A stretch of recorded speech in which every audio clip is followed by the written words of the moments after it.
love doing these division previews in the AFC South.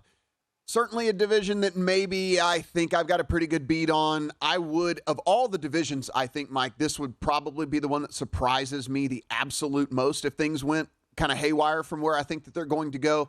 If you are watching along, you can see the win totals of all these teams. Only the Jags with a win total set as a winning record on the course of the season. We got the Titans at 7.5, the Colts at 6.5, Texans at 6.5, and then these 9.5 there on the Jags. Minus 155 to win the division, 14-1 to win the entire conference, and then 30-1 to win the absolute championship. And look, like you said, we were talking about ceilings for these teams. I don't necessarily think the ceiling is Super Bowl winning team for this Jags team. So I'm not going to go there. And I think that number is probably a little short for anything that I would even be considering. Then you have the Titans there. Listen, 80-1, 7.5 on that win total. I guess whenever we're seeing people say that the most, that the vulnerability for the Jags, I guess that they're pointing at the Titans. We'll talk about them in just a second as well. But on this Jags side of things, listen, you talked about Trevor Lawrence, Mike, at the beginning. And this is the thing for me. I saw glimpses last year with Trevor Lawrence of that guy that everybody said was the can't-miss prospect coming out of college. This was a guy that everyone said could be a franchise-altering type of guy, and it took him a little bit. I think Joe Burrow and Justin Herbert basically spoiled what we think about rookie quarterbacks because they came in and made it look easy, and that's just not typically what we see with guys very often, right? I mean, like Joe Burrow and Justin Herbert ruined what we think about quarterback development because they came in and just looked like all pros from day one. And so, look, it might have taken Trevor Lawrence a couple of years to figure this whole thing out, but I think what I saw last year, I think he did. He down the stretch especially made a bunch of big throws. You have to love what he did in the playoff game as well. So much adversity early in that game against the Los Angeles Chargers, and was able to come absolutely roaring back in the second half. And you have to look at the coaching too. Look, he was part of that Urban Meyer dumpster fire his first year as a quarterback. That has to be at least taken into account. You get an actual adult in the room last year. This offense takes a step forward, adding Calvin Ridley this offseason off the suspension for playing some parlays. All the pieces are there for Trevor Lawrence to take another step forward here, third year in the NFL. And there's just not that much behind them in this division that you have to worry about. You've got rookie quarterbacks in Indianapolis. You have a rookie quarterback in Houston. You've got whatever is happening in Tennessee. We'll talk about them in a second here. And the schedule is pretty favorable here, too, from a Jacksonville perspective. They are playing a first-base schedule, but it's not overly difficult. They get the Colts early twice, and they get the Tennessee Titans late twice, which I think is beneficial from a scheduling perspective. So I love the schedule for Jacksonville. To me, the AFC Conference Finals is probably about as far as I think they could go. They have a chance at having the second or third best record in the AFC. If they can get to the second best record and end up in 2 home games to get to the conference finals, I think they could get there. But that's the ceiling to me. I think it'd be very difficult for Trevor Lawrence to go back to back to back and beat Joe Burrow, Josh Allen, and then Patrick Mahomes to make it all the way to the Super Bowl. The offensive line definitely took a hit. They lost Juwan Taylor, and you're never going to get better if you lose Juwan Taylor. Now, you did go draft Anton Harrison, and he is going to be having to step in and start as a rookie. You got Cam Robinson on that line. You still have Brandon Sheriff. There's some talent on the line. The problem is, if you look at any of the preseason ratings, they're not very high in a lot of them, and mainly because the run blocking last year was absolutely atrocious. Now, they actually protected Trevor Lawrence pretty well from a pass blocking standpoint, but as a whole cohesive unit, they're not going to rank very high because they were so incredibly poor in one aspect of the game, which is still an important aspect of the game. And so, listen, I don't think this offensive line is necessarily going to be a problem from a Trevor Lawrence side of things. I think they protected him pretty well, and of course, having Cam Robinson as your left tackle is going to be pretty great any way you look at it. But how worried are you about their run blocking, or do you even care? I mean, it is a passing league, and maybe they just pass more. They do have Calvin Ridley, which allows Chris Kirk to move and to be more of the true number 2 that he is, right? He's just not a number 1. He had to act and pretend to be a number 1 last year. Now you have Calvin Ridley, who can be your number 1 and put these guys kind of back into their more natural positions, which I think is really, really good for this offense. Yeah, I mean, Zay Jones, not a number 2, but he's a great number 3. And so moving everyone down one in the depth charts makes this team significantly better. From a running perspective, look, Doug Peterson came out and said he wants Travis Etienne to run for 16 to 1,700 yards. If he runs for 16 to 1,700 yards, the run blocking isn't a problem on this team because that would be a phenomenal season. By the way, that would have led the NFL last year in rushing. So they are clearly going to commit to that run. And Doug Peterson believes that he has figured out how to run the ball. You go back and you look at him in Philadelphia, they consistently were able to run the ball with that Eagles team when he was coaching Philadelphia. So I think it's one of the focal points for Doug Peterson in the offseason is make sure this offensive line takes a step forward in the run blocking game. They pass protected well, which is huge for Trevor Lawrence. This is a team that's upside is there. I still can't see him getting the Super Bowl, but losing this division would be a pretty rough year for the Jaguars. Yeah, it was the first bet I put in my account as soon as the lines came out. As soon as everything hit, I got the Jags for the division in my account, and it's a little bit of both, right? It's me being higher, I think, on the Jags and the development of Trevor Lawrence and what I think that this offense could be with a healthy Calvin Ridley, with a happy Ingram, a more natural positioning with the other receivers and stuff like that. Like, I think that the upside is there on the defensive side of the ball. They have some really good players. Now, they did lose Arden Key, and you never want to lose one of your good edge rushers, but I mean, they still have Allen. Campbell, one of their corners, is one of the best corners in the league. So they have talent on the defensive side as well. And here's the other thing about this division, Mike, and what it all comes down to is like on a week in, week out basis, whenever we're talking about the North, like we're going to talk about the reason why we think that every one of those teams on any given Sunday is vulnerable, right? The Jags with these, with the division they're in, I think you can get kind of like a B-level performance in a game one of these weeks where typically you're going to get knocked off, but they can still win. They can still beat the Texans, I think, with like a B-level performance. I think they can still beat the Titans with like a B-plus level performance, the Colts and stuff like that. So I think that you add that in, and that's just extra kind of value here on this Jags team where you get all these division games against teams where you might not have to have your A-plus game and you can still squeak out a win.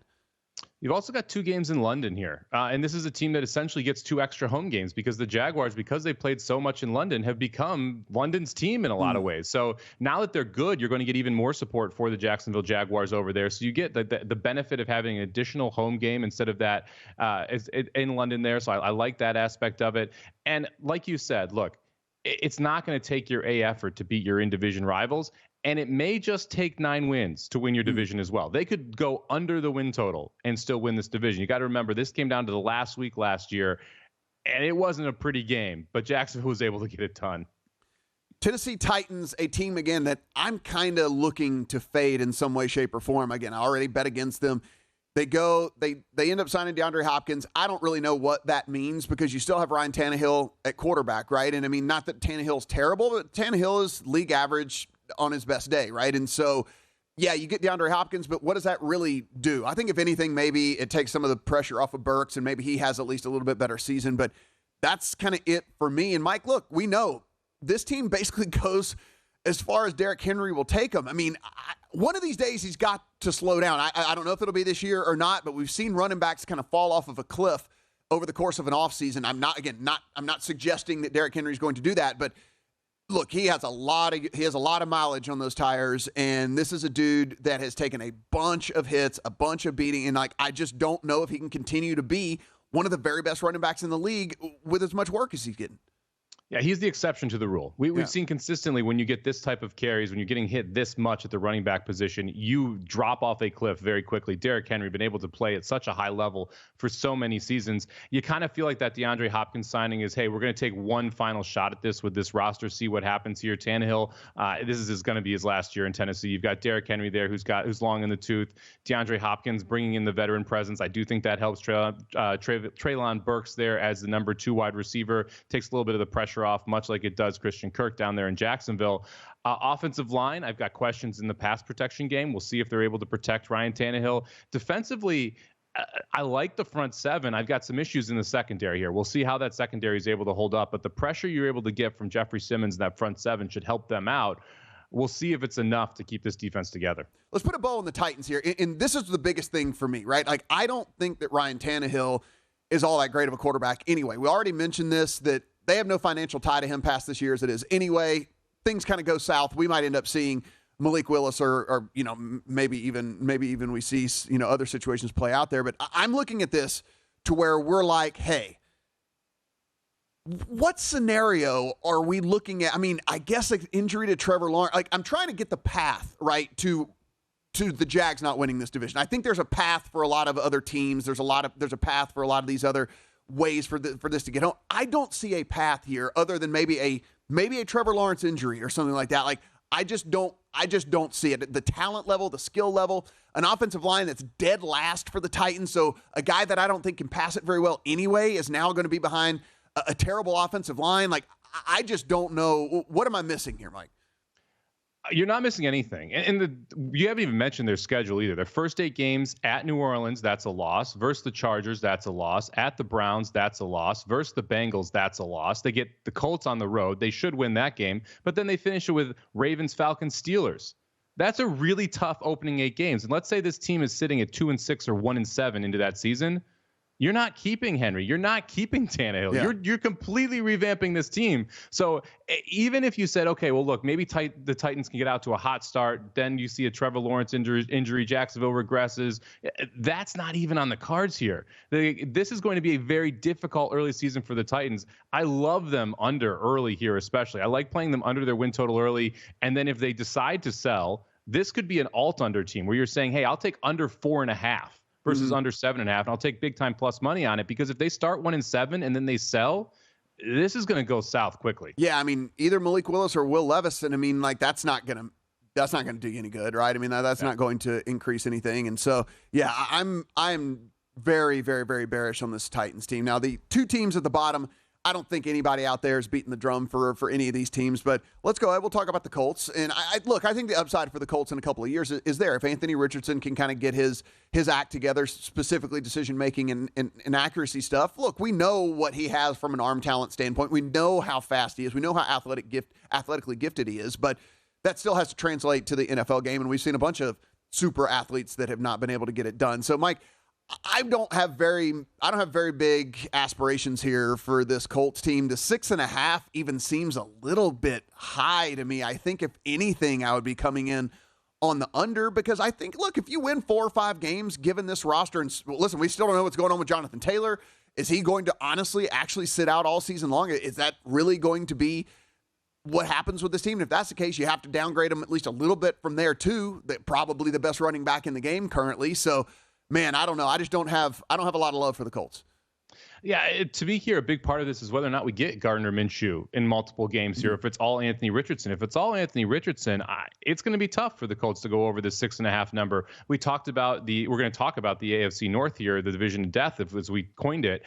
This is the cross division in the AFC that this division's playing. So they've got to play Baltimore. They've got to play Cincinnati and Pittsburgh and Cleveland, all of them on the schedule for all 4 of these teams. Those are not winnable games outside your division. I would expect you're going to see Houston and the Colts both go 0-4 against that division. So the schedule doesn't benefit these teams from having big time performances. The one thing that you can say about this over 6.5 for both the Colts and Houston is that you get the Titans twice and you get Houston twice. So you got 4 games that are at least winnable on the schedule there. If you're able to somehow squeak out 3-1 in those 4 games, all of a sudden the over 6.5 doesn't seem crazy. I have more interest in the Colts than I do Houston or Tennessee inside this division, just because I do think the defense is better. There is some talent at the skill positions.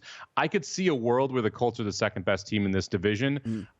I don't see that there's any way that they can get above that ceiling. The one thing that, if it is Anthony Richardson or Gardner Minshew, whatever they have going for them, they have one of the better offensive lines in all the NFL, and certainly that's going to help a young quarterback any way you look at it. The defense is like an enigma for me, because the defensive line looks very, very strong. They have a little bit of talent at the linebacker position as well, and then you look at the secondary and you start to see, like, man, this could get bad, and this could get bad quick. I mean, 2 of the worst graded corners in all the NFL. Last year, you have a couple of safeties that were really, really down there. 77th out of 88th was Thomas. You look at the corners, 96th out of 118 graded corners was Moore. I mean, it could be bad in the secondary. So it's like you've got a defensive line that I think will actually get some pressure and play pretty well. But the secondary in a passing league seems to be pretty bad. So I don't know. I don't know what to make of the defense. Yeah, again, you're fortunate that you're in Tennessee and Houston's division, right? Tennessee with the awful offensive line that can help cover up the secondary, and Houston with a rookie quarterback can help cover up the secondary. But they need that secondary to take a step forward if they want to get over the 6.5 total. This is a team I wouldn't play against, but I'm not playing for either. You mentioned the offensive line, one of the best units in football. I don't want to bet against that offensive line because if they could run the ball and Anthony Richardson doesn't need to throw it that often, they got a shot at getting over the 6.5 number. Yeah, and that takes us to the Houston Texans sitting at that same number. I think I might like the Texans roster better than I do the Colts, and I know that seems crazy, but I think I might. Like, if you look, there is at least some pretty decent talent on here. Now, we're going to need some of these guys to step up. Of course, we haven't even seen what John Mechie looks like since he's been in the NFL, but that being said, he was an awesome prospect coming out of college. CJ Stroud probably going to be protected fairly well. I mean, you do have Laramie Tunsil having your backside, which is basically the absolute best situation that you could have. A couple of other pretty highly graded offensive linemen out there. And then there is some talent-ish on the defensive side as well. Like, I think if someone said you have to pick one of the two teams, either the Colts or the Texans, to go over their 6.5 win total, I think I'd probably take the Texans. Yeah, I mean, to me, it's one of these two teams is going to end up over. One's going to end up under. Look, there are pieces here for Houston that make me a little interested in them. Like you mentioned a couple of them, Tunsil. Will Anderson Jr., I think, is going to be a force on the defensive side of the ball. I like Derek Stingley Jr. at cornerback. I'm not a CJ Stroud guy. I don't think he's good. I don't think he's good. And if you don't like CJ Stroud, it's hard to get behind this roster. On top of that, the schedule out of the gate, another brutal one. They're at Baltimore. They have Indy at home, but then they're at Jacksonville, have Pittsburgh, Atlanta, and New Orleans before the bye in the first 6 weeks. That screams 1-5 to me. So if you do want to take the over 6.5, play them in week 7 when they're on a bye, because you'll be able to get over 4.5 at that point, and their wins are all later in the schedule. Go to VSiN.com/subscribe to become a VSiN Pro subscriber today.